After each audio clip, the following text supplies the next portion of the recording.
New Thought Radio, music from all your favorite New Thought artists. From Jamie Lula, Karen Drucker, Gary Lynn Floyd, Ricky Byers, Daniel Nahmod, Eddie Watkins Jr., and many, many more. 24/7 New Thought Radio. Positively inspiring.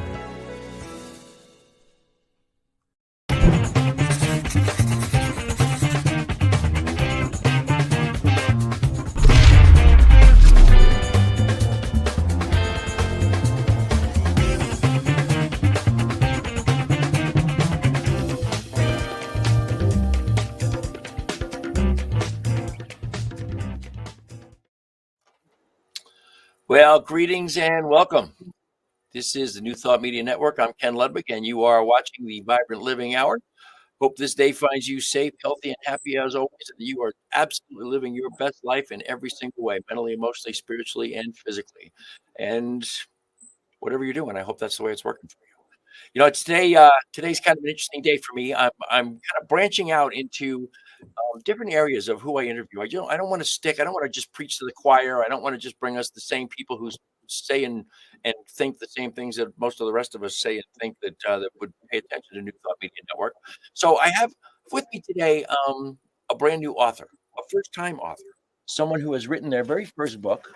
I'm going to read the intro before I bring her on. Her name is Graham E.E. Bailey, and this is her biography from her book, and I love this biography. With boundless energy and enthusiasm, she grew up developing a rich imagination that she conveyed through storytelling. Following a multi-decade career in the creative field of marketing and advertising, she's now inspired to craft tales of suspense. She lives in the suburban wilds of Long Island with her husband and her daughter, Samantha. So I would like to bring on right now Graham E.E. Bailey. Graham, welcome to the show. It's a pleasure to have you. Thank you so much. Great to be here. Cool. You know, as I said there before I introduced you, I really don't do, I guess the way to say it is I don't do novels. I don't read novels. I've read 3 novels in the last 20 years. All the books that I read are consciousness, spiritual development, metaphysics, the stuff the woo-woo stuff that I love. But in all honesty, I just got the book. And here's the book, folks. It's called Sakhalin. Is that what? Do I pronounce that right, or do you use the? That's right, Sakhalin. Mm-hmm. Sakhalin. Okay. Mm-hmm. I've heard it pronounced different ways. I've heard people say Sakhalin or Sakhalin, and it's like, well, okay, whatever. It's Russian, so I don't care. But this is I'm saying it wrong as well. My beloved Lisa reads herself to sleep every single night, and she started reading it last night and said it was a real page turner. She absolutely loved it. Great. And I just started reading the first couple of chapters earlier today, and I really, really, really like the style. It's really cool, and you get the feeling from the very outset that this is going to be suspenseful. I didn't know that was going to be a tongue twister. But the interesting piece about all of this for me is this show is about living your best life, mentally, emotionally, spiritually, and physically. And I hope everybody's doing that at every stage of their lives. But I think you get to be a certain age, and I think it's different for each of us. It can be in your 40s, your 50s, your 60s, your 70s. Doesn't really matter. People get to a stage where they're like, wow, there's some things I have not done in this life that I really want to do. And you're not a kid, and you're retired. You're retired, correct? Yes. Okay, so that'll give people an idea. We don't need to tell everybody how old you are, but it'll give them an idea that you're not 30 or 40. So I saw those, and I'm on the other side of those. There you go. Yeah, all in the rearview mirror. But I think one of the most fascinating pieces about your story is the idea that you're following a dream that you've had for a while later in life. And can you just speak to that a little bit for folks who are interested in what that feels like? For those of us who might be out there going, you know what? I want to do this, but I'd like to pursue this, but I've always wanted to do this, but you eliminated the buts. Right. Or as they say, get off your butts. Get off your butts. And go and do it. Well, I have to say that my journey was kind of a confused one. I started out, I don't want to go back way to the beginning when the earth cooled, but right after the earth cooled and I was born, I struggled in school with English spelling, writing, and reading. So luckily, I was a pretty good artist, and I ran with that, and I made a whole career out of being an artist. So I never really had to do much reading, writing, or spelling. And what ultimately happened was everything was going along great. I worked for a big corporation, and I was pretty successful at doing what I was doing until email came about. And you can't live in corporate America anymore without knowing how to do email. And so I do an email, and I was in shock. Now, all my correspondence would not be in person, which is what I'm so good at, but I have to do it on email. So I'd type an email, and I'd walk over to a coworker, and I'd say, "Could you read this?" And they'd say, "It's one line. Why would I be reading that?" And I'd just say, "Just read it for me." Because now really I felt like an imposter, right? Because I really didn't have the ability to correspond this way. So fear is a great motivator in a lot of ways. For me personally, it always was a pretty good motivator. There's an expression, it's okay to have butterflies in your stomach if you can get them to fly in formation. Right. And that's what was happening when I was trying to figure this all out. I became a really good emailer. I learned all the words I needed to write. I learned how to put a sentence together. So it brought me a huge amount of confidence. And if it wasn't by that fear factor of losing my job because I wasn't competent, that was literally what was going to happen. And that's what I did. So I learned to be a pretty good emailer. At the same time, I had moved to Long Island, far out on Long Island, and my train ride was 2 hours each way. So it was 4 hours a day. That's a very long time to be on the train. And I'm a person who never likes to waste time. And I thought to myself, the only way I could prevent a possible murder-suicide on the railroad was to occupy my mind in a proper way. And I had my laptop with me, and I was a little better writer at that point because I had to be forced into it. I said, you know what? No one's going to know I'm going to write a little story, a book. And I'm not going to tell anybody. And I never did. I rode the train every day, back and forth. And we won't say exactly what year that was, but I was certainly starting it in my 50s. And I never thought that I was too old to start or that it was not the right. I thought I started to write it before really before self-publishing became popular. So I thought to myself, I'll need an agent. And I said, you know what? That's all down the road. First, you have to come up with a book. So I just kept writing. I said, I'll figure it out as I go. By the time I was done with the book, everybody was self-publishing. So my first big hurdle that I thought was the thing that would stop me never came to be. So I tried to get an agent. I went through the motions. Nothing happened. And then I went to self-publishing. And that's sort of how it worked out for me. But as far as doing something you thought you could never do, there was certainly a person 40 years ago that this was not possible, impossible for me to accomplish this. And it was not my skill set. It was nothing I could do to make it my skill set. I really didn't believe I would have the ability to do such a thing. And it was just it was my own private little adventure. Nobody knew I was doing it. And as the ball started to roll, then I started to open up a little bit, told my husband about it.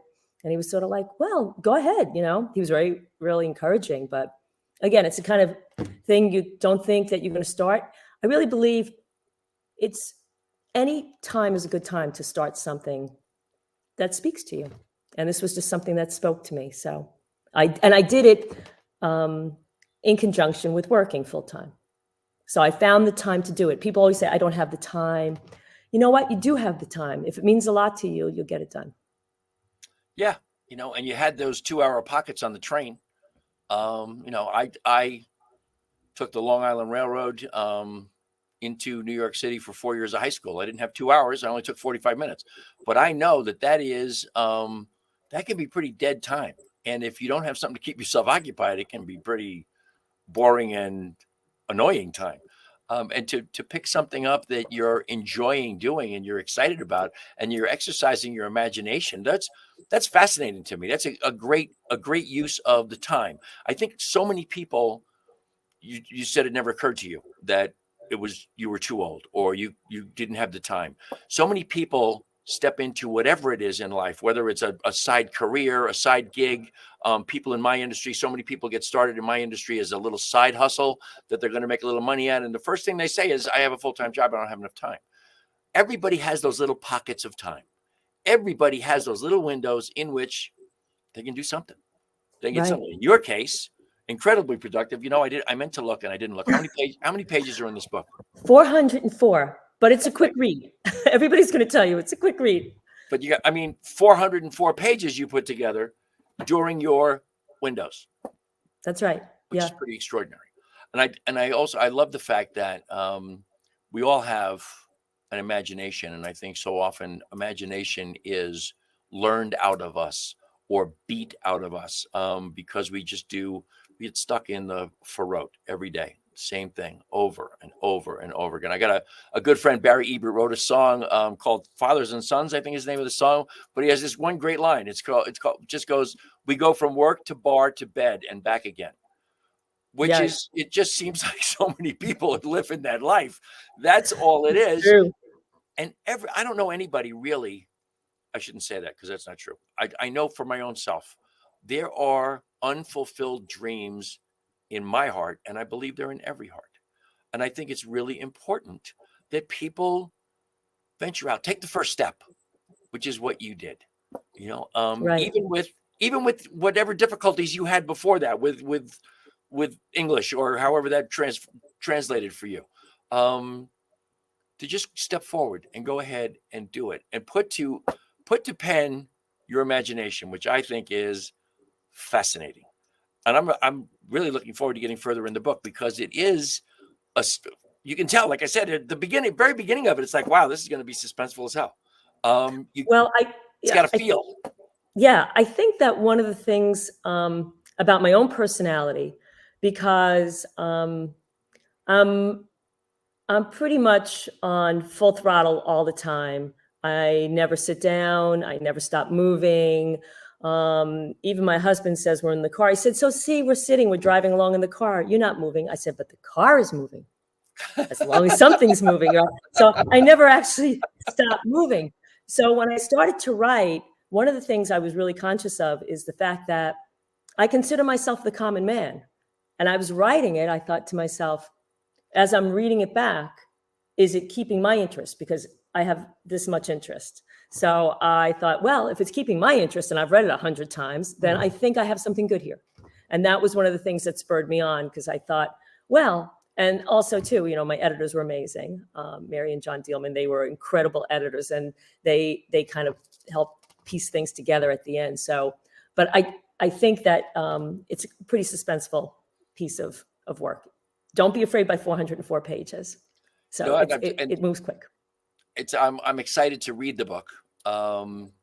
Just because I'm excited to read the book. It's that simple. And reading those first couple chapters got me excited about reading the rest of it. And of course, my wife's review didn't hurt at all when she's like, wow, it's a real page turner. I love it. Right. That really helps. That really makes it something. What led to the idea, this whole Russia thing, and Sakhalin, that whole idea. Sakhalin is an island, for those who don't know, right on the farthest eastern Russian territory or part of Russia. That's right. Yep. It's 6 miles from Japan, and it's a pretty big island that people have never heard of. And it's been in dispute for a very long time between Russia and Japan. At different times, the countries owned it. At one point, my husband and I went to Sakhalin to adopt our daughter. I had never heard of the place. We went to an adoption agency. The agent there was from Sakhalin, and that was her connection. So she knew people there, and she could get us into the orphanages that were there. So I was really busy in my full-time job, a lot of pressure in my corporate designing job. So at the time, I basically did no research on the place where I was going. I had no time to really worry about it. And I was working the day that I left to get on the plane to go to Russia. So consider the fact that you've had no time to even fantasize about this place, give it any consideration. Really, the idea of adopting a child was really all we were really thinking about, not the place itself, just that you were going to the other side of the world to accomplish this thing. So I left for the airport. We get to Russia 11 hours later, and it's another flight there. And when we get to Sakhalin Island, I am literally on the other side of the world. So much so when I would call my office, I'd say, what time is it? And they'd tell me, and then I'd say, and what day is it? Yeah. Didn't have any idea because I couldn't keep track. So it was so surreal because with no prepping, no background, no even visual reference to where we were going. In the rush to get there, I got off at the plane on Sakhalin Island in the city called Yuzhno-Sakhalin. And it's a very kind of, it's a beautiful place, kind of would remind you of Nova Scotia or Maine, some pretty good sized hills, mountains, ski resorts, that kind of place. But when I got off at the airport, it was like being transported to another planet. And the first person we saw who picked us up at the airport was the van driver from the orphanage. And he was middle-aged guy, kind of interesting looking, an interesting look on his face, and he didn't speak any English. We couldn't talk to this guy at all, but he kept nodding and pointing. And I'm thinking to myself, this guy drives the van for the orphanage. That can't be much of a full-time job. Wonder what this guy does all the time. What do the people do here? What kind of world is this that they live in? It's kind of, Russia has a lot of third world kind of vibe to it. And I'd look around and people were living in poverty. A lot of the Soviet Union leftover situation was still there with the real cement buildings, that kind of thing. So I get a real feeling for this place. And I looked at my husband walking down the street one day. I said, I could write a story about this place. And it all kind of flooded into my head, just walking down the street and looking at the place. I said, I wonder what that van driver does in a place like this. And that's the story. That van driver inspired my main character. It is a fictitious novel. It is not about him, but he was the inspiration for it because I didn't know who he was. An important part of the book is that he couldn't communicate with us. And that's also kind of an important part. So I wanted to know who these people were. And so since I couldn't figure it out, I just invented it myself. And we have a beautiful daughter. She's 20 years old. I call her my Russian princess. And I like to relive the moment. So it kind of wove in an imaginary way into the story that I was writing. And to be totally truthful, I think my story about adopting my daughter, to me personally, is a beautiful story. But I'm just like anybody else. I like to watch a great, exciting movie. I love when there's a lot of action. And I'm just like the rest of the world. A great, exciting book or a great, exciting movie or some kind of media, I think is a thrill for me. So I wasn't going to write some story about me personally. Instead, I just imagined, how do we make this, an exciting story for me to read over and over again to make it the right book for me to write? And that's kind of where it all came to pass. That's how it all happened. Wow. Very cool. That's very cool. It's very exciting just to hear you the way you express it, that this kind of whole different, it really, I can only imagine that it's a whole different universe to step off a plane in this place that nobody's ever heard of, really, like you said. No idea what it was about. The biggest island that no one's ever heard of. Mm-hmm. So you've written the book. Mm-hmm. And the question is, of course, we started out with the idea that you're not a kid. This is a later in life accomplishment, if you will. What does it feel like? What does it feel like for Graham Bailey to just be in this space of having accomplished this? It spurs me on to do even more. That is how I feel. I'm in shock. Half of me is in shock. A good friend of mine asked me once, she said, are you prouder of the story or of the accomplishment? And by far, the accomplishment is all that I really focus on, because there's a lot of people out there like me who think about starting things, but never really so great about finishing things. And my husband always said, I'm a big gardener. My husband always tells me, he says, you're a really good planter, but not a great weeder. So I get really excited at the beginning, and then things sort of taper off. And I think what it was an important thing to me when I was doing this was I really believed I wasn't smart enough to write this book initially. And what I thought to myself is, I know how the story starts. It's very clear to me how it started. And right away, I knew exactly how it was going to end. So I actually wrote the book. I wrote the beginning and I wrote the end. Now, I don't know how other writers write. I do know how other writers write. And not all of them do that particular technique. And I wouldn't recommend it to people who are considering writing a book. But that's how it worked for me. And I think I'm in the middle of my second book, and I have an outline for a third. And I'm approaching them the exact same way because that was how I worked, But it was the accomplishment of getting it done was, I realized that I'm not talking about really working. I'm talking about, it's not about working till I can't work anymore. It's about doing what I want to do until I can't do it anymore. And if this book is successful, that's great. But I didn't write that book for anybody but myself. And I believed if I put enough effort and heart into it, it would speak to other people and it would be a success on its own. So I have yet to, prove that. It's just starting, but I feel like it's opened up a whole bunch of other avenues for me, because now I realize if I could do that, I could probably do the other things on my list to do. Yeah, or at least take that first step in the direction. As I get older, the famous quote from Martin Luther King is always in my mind, that faith is taking the first step when you can't see the whole staircase. And right. I think that's really a great way to look at life when you're looking at those challenges or those heart's desires that you want to accomplish, that you're just not sure where to start, or you're not sure, or as you said, you're not smart enough, whatever that is. And I love that you did it for you. I just recently, yesterday, I think, for the first time, read a quote from Keith Richards from the Rolling Stones. Keith Richards is my personal all-time favorite musical person of any stripe, anywhere, anytime. The man is a walking, talking genius. People don't know that about him. He's got a home in Weston, Connecticut with a huge library in it, and he's read every book in the library. And people are like, Keith Richards reads books. Can you read? Yeah, right, exactly. Is that between getting high? He was talking about the music, and he was talking about retiring, and he said he will never retire. He will continue to play music until he falls over. And the reason is because people don't understand. He doesn't do it for the money, and he doesn't do it for the crowd. He does it for himself, because it's what he loves more than anything in the world, is to play music.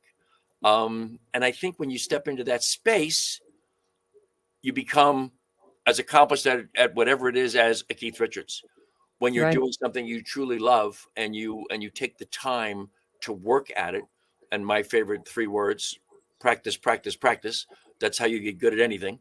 And that's really, I had no idea that you had a second book in the works and a third one on the drawing board. I mean, that's amazing.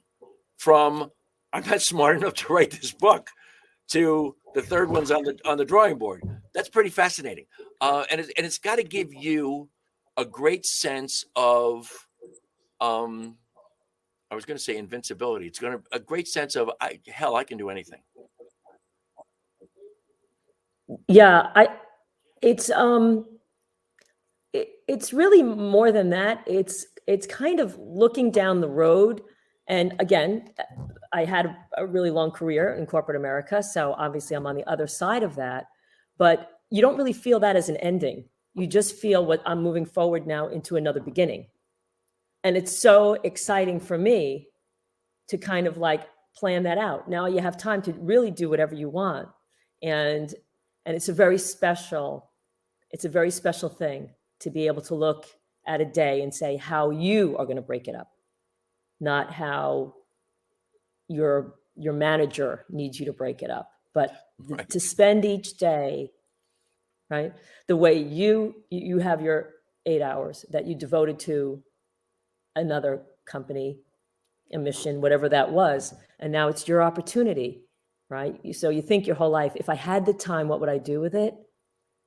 Do whatever you want with it. But at the end of the day, you want to look back and think you did something productive to make yourself happy, and to feel like you can never, I don't feel you should ever stop learning, right? And developing whatever craft you have, and if it's music or art or writing or if it's all those things. Take the time to explore what makes you feel good and whole. And all that exploring and all of that, just delving into those things that make you happy, that you love, they are personal development as well.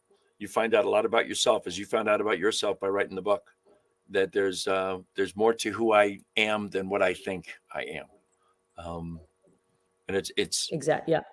You know, and the well, I just had a thought about that. I didn't want to forget the gardening reference from earlier, that your husband told you you're a great planter but not much of a weeder.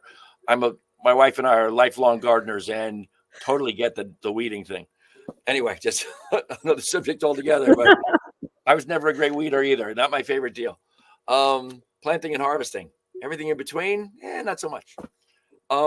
The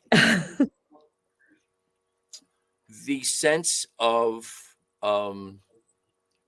following your dreams, the sense of doing something that you didn't know or think you could do. The question that I have in my head is, of all the things that you may have wanted to do in your life, where did writing a book fit in to that picture? Was that something that you ever Ken, thought about until later on? I'm sorry, just say that one more time. You cut out for a second. Oh, did I really? We got a little bit of internet interruption here. Every once in a while you're cutting out too, but that's okay. We'll always get through it. It's what you do when you work with the internet. The idea that you're following your heart's desire. You're doing the things that you want to do. You've got the time to do what you want to do in the world. But in the great scheme of all the things that you've ever wanted to do, was writing a book ever in there until you got to the point where you just started doing it? That was never, I really didn't ever believe I had the ability to do it. So it was never on my to-do list. 100% not on my to-do list. So that was never, it only happened literally because I was given parameters. I was on the train. So you can't paint on the train. You can't, I guess you could learn piano, but you would be struggling. So all the things I wanted to get better at were not possible on the train. All I had was a laptop computer, right? And in that computer, and you couldn't even get Wi-Fi on the train because it was too sporadic. So you really couldn't watch, you could watch movies, I guess, but I thought that was kind of a huge waste of my time. So with what I had to work with, I said, well, what can I do with a computer for an hour and a half, 2 hours a day? I said, let me just put some thoughts down. And the more I worked on it, I would get lost in it, so much so that I looked forward to the train ride. Sometimes I'd almost miss my stop because I'd be in the middle of a thought and I'd be like, wow, oh my God, we're here already? I'm packing up my stuff. I rode the train, man, he sat across from me for 4 years. He didn't know my name. I didn't know his name, but we'd say, hi, how are you? Beautiful day, good weather. And then I'd open up my computer and I'd put on my headphones and I'd listen to music while I wrote. And every day I'd say to him, good speaking with you. I'm going to start working again. And after 4 years, he looked at me and he said, you're writing a book. I said, how did you know that? He said, what else could you be doing? There's nothing else you could be doing every day. You know, he couldn't think to himself, like, this woman's trying to avoid me. There's no way she'd go through all this every single day. That's fabulous. So he could see me like. That's wild. That is really, that's truthfully a great story. That he figured that out over time, over 4 years. Is that how long it took to write the book? Did it take 4 years to write it? No, it took me a lot longer than that. Did it really? Yeah, there was a big learning curve there. And again, it wasn't, you get on the train and, you'd be writing, but like I said, I really wasn't much of a writer when I started. By the time I got done, I thought I had improved quite a bit. But so it took me all the back and forth. That's how you come up with 404 pages. It took me over 8 years to do. So Over 8 years. Okay. over 8 years. Yeah. Over 8 years. But I kind of, once I went back and started reading it over and over again, because you're developing these characters and you want to keep them fresh in your mind and you want them to be true to who they are. Each character has their own personality and they have to be true throughout this thing. So they're genuine or authentic. So if it takes you that long to write something, you're certainly reading it back a lot. So, and trying to keep it fresh in your head. I totally get that. Once upon a time, I kind of put it aside. I don't know, 8 years ago maybe, but once upon a time I was doing the same thing. I was writing a book myself, and I've got stashed on a thumb drive somewhere 40,000 words towards a book. And somewhere in there, as I was writing the book, it dawned on me I was writing the book that everybody told me I should write, and it wasn't the book that I wanted to write. And that kind of brought me to a screeching halt. I was done. But I get the idea of having to, when you don't write like consistently and you don't have like a daily method of operation to do it. I read the same stuff over and over and over again an awful lot of times to try and keep what I had written fresh in my mind so I could have some continuity to what I was trying to put together. That's an interesting piece when it takes you a long time. Exactly, yeah. But I'm assuming, I'm going to guess that the second book is coming along considerably quicker than the first. I'm sorry? Say that again. We're having a little bit of internet breakup there. I'm assuming that the second book is coming along a little bit faster than the first. Yeah. Yes. The second book is going much faster than the first one. The second book actually was something that I had, I don't know why, but these stories just sort of come to me, and it's just the idea of the story. So you kind of know what you want to happen. And the second one was an idea I had for a very, very long time. And unfortunately or fortunately, it is not the same genre. It is more science fiction. Wow. But it, oddly enough, the second story and the third story, I know this sounds totally mad, but they are actually happening simultaneously. I'm imagining the stories at the same time. Depending on the day or how I'm feeling, I can conjure up each story individually and kind of run it on two separate tracks. It's almost as if you're watching television and you're watching two different series on two different nights. And Wow. And that's just the way my mind works. So I can bounce from one thing to another like that. I don't know if that's probably not probably a good idea or very common, but that's sort of how my brain works. I think it's fascinating. I think it's and there's something that, as you express that, something inside of me says, "Wow, that's fabulous!" Like it's a great idea, to have two books occurring simultaneously, not only in your head but actually maybe in their telling. That's kind of fascinating. That's kind of it's and certainly leads you to sequels. It leads you, maybe you've got a whole brand going there. You'll have the movies will start next. Making movies out of these books. I can only hope. You can only hope. Man. I guess in this day and age, that's got to be where the money is, right? Because it's I will never read a book on a Kindle. I will always have a hard copy of a book in my hands. I love the feel of a book, but that's not necessarily the way the world is right now. I love this. By the way, I love the cover of this book. It's beautiful. It doesn't say a whole lot of anything to me. I'm sure as I get into the book farther, it'll mean something. But I love the way it looks. Anyway, and I do want to say, I can see, I have a little window here that tells me there are people watching the show. And if you're out there, please just go to the comments, say hi. If you've got a question for Graham, or if you'd like to know more about her book, which I just held up, and I'll hold it up again because somebody else just popped on. Sakhalin, if you are interested in knowing more about this, please click on and or make a comment and let us know you're here. And ask questions. I love to make this interactive. That's always the most fun. Because sometimes I run out of questions. I never run out of things to talk about. I just run out of questions when I have a guest. That happens once in a while. There's, and we got a question here from Lisa. Lisa says, how do you keep track of the characters from one story to another? I'm sorry, repeat that. How do you Break keep down. track Broke of the up. characters from one story to another? How do I keep track of the characters from one one story to another. date? Oh, from one story to an Well, or um, even one chapter to another throughout it's the book. How do you keep track of the characters? If you got a lot of it's characters, and you mentioned that earlier, I mean, trying to keep track of them I and keep them the same yeah